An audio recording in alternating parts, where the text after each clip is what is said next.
speaking of women and their rights, especially to their own bodies, Ireland will hold a referendum next year on whether or not to change the country's abortion laws.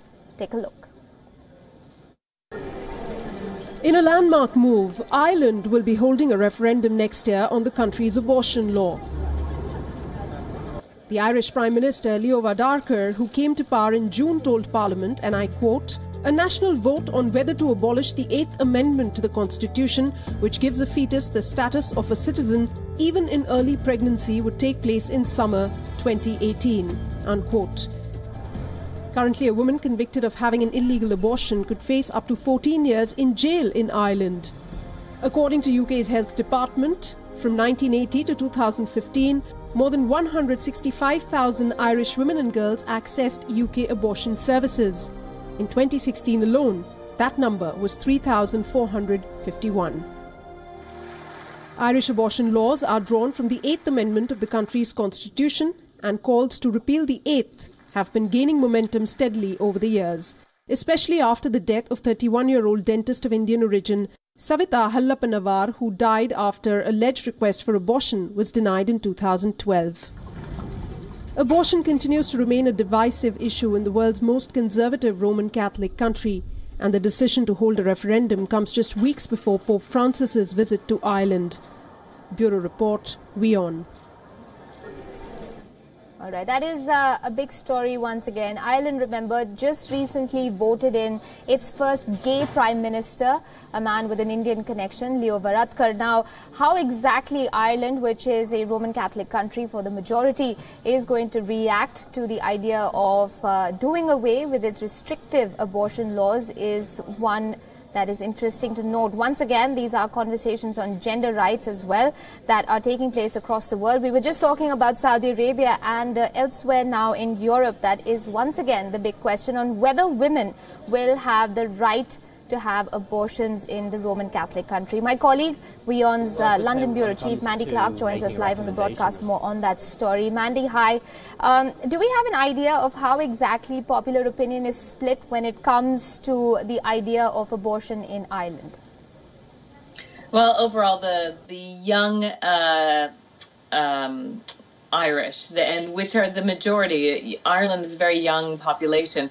They're far more liberal than just a generation ago, so far more open to abortion. Currently, abortion is allowed, but only in extremely rare cases where the mother's life is at risk. But when it comes to rape or incest or problems with the fetus, they simply do not allow it. It's incredibly restrictive, those laws. So overall, this referendum has been welcome. But then even some of now they get a voice over their body, but some are saying 50% of the vote will be male. So men will still be deciding whether women will have the right to have those abortion laws.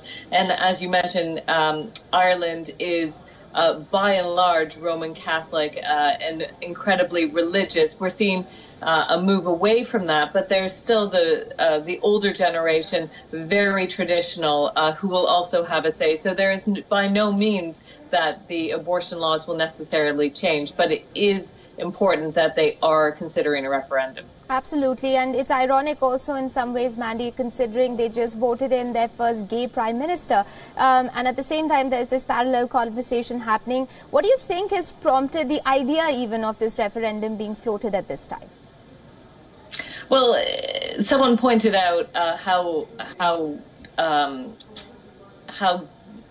demonic, how restrictive these laws are, that a woman, if she is raped in Ireland and is pregnant because of that rape, she can do more time in jail than her rapist for the crime. That just seems completely out of whack with reality and with justice. So there's certainly a sense that it's time that these laws need to be changed. Even the United Nations have called on Ireland to change some of the more draconian laws. So I think it's just a part of that liberalization of that younger population, really questioning why their laws are so restrictive.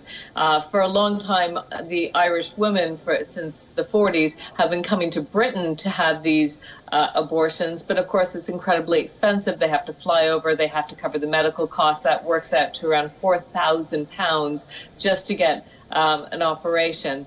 So it is a long time coming, and we will only see if the public really does have the appetite to change these laws, but also it might ultimately change the fabric of Ireland. It is a very different country from the rest of Europe. So we'll just have to wait and see to see what they decide. Absolutely. One last question, Mandy, if I can. Has Pope Francis's more liberal and open ideas of interpretation of the religion also played a part, do you think, in opening up conversations that were till at least now considered almost taboo for practicing Roman Catholics? I certainly think he has been very much a rebel pope when it comes to Catholicism. We've seen far more traditional positions. You know, a pope that was very much loved. I spent a few years in Ireland, and popes, you know, change hands, but John Paul II was absolutely adored in Ireland for some reason. But he held very strict views on certain things. Certainly this new pope has a far more liberal view, and I think it's allowing that conversation to happen now. We'll leave it at that. Mandy, thanks very much for joining us on the broadcast with updates on that story.